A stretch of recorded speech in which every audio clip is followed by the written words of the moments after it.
હાલો. બોલો થતું ભાઈ. હા સરપંચ, આપણે ગટર ઉભરાડીએ શેરીમાં. તો એમાં હું હતું કલું? હા તો આવો અહીંયા. ભાઈ કઈક ગતલ ઉભલાઈ થાય તો હું માલે થાપ કલવા આવવાની છે. અહીંયા સાફ કરવા ભલે ન આવવાની હોય પણ તો કઈક કરો તો ખરી. તમે આવો તો ખરી, આમ જોવો તો ખરી આ રોડ પણ કેવો. હું તમારા દામનો થલપંથ હું કરાય માલે કઈ દતલ થાપ નો તલવાની હોય. હા તો ગટર સાફ કરવા વાળાને માલા તાલા પાલી લે. ગટર સાફ કરવા વાળાને મોકલો ને તો ભાઈ. પણ ગતલ થાપ કરવા વાળાને હું મોકલું? થેલીની દતલ ઉભલાલી તમારા બાથરૂમની. અરે શેરીની ગટર ઉભરાણી છે. થેલીની ભલે ને ઉભલાઈ ગઈ હોય બાપા, એમાં ધોવાનું તાય ન હોય. હવે થોલીત વાલે એમાં ધંધાઈ થાય, બાકી બીજું તાય નહીં થાય. પણ શેરીની ગટર ઉભરાણી હમણાં હારવે બાથરૂમ ની ઉભરાઈ જાય તો શું કરવાનું? બાથરૂમ ની શેરીની ગટર એક છે. એટલે થોતું ભાઈ તમે માલી વ્યથા સમજો.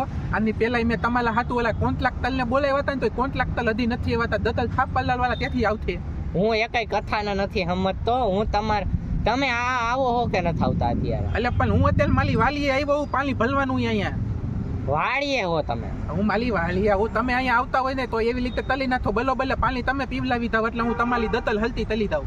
પણ તો આવો કઈક કરો તો ખરી, કોકને ફોન તો કરો. અહીંયા ગટર ઉભરાણી દતલ થાપ તલવા વાળાને હું ફોન તલવાનો જ છું, પણ તમે ફોન મૂકો ને તો હું કોકને ફોન કરીને બોલાવી હતી ત્યાં હું. એ હા કાઈ વાંધો નહીં, હાલો. તમારી એકની થેલીની દતલ ઉભલાઈ દઈએ ને? હા અમારે એકની શેરીની. તો ભીખા ભાઈ બાજુ વાળા રાયડું નાખે ક્યાં. ભીખા ભાઈ ને તમે શાંતિભાઈ નો પતલીને બેહો ને અત્યારે. એ હા એ હાલો હવે તો ફોન કરો જલ્દી. શાંતિભાઈ ને બોલાવી લેતો એટલે થાપ તલવામાં હાથે બતાવતે તમારો. એ હા. હા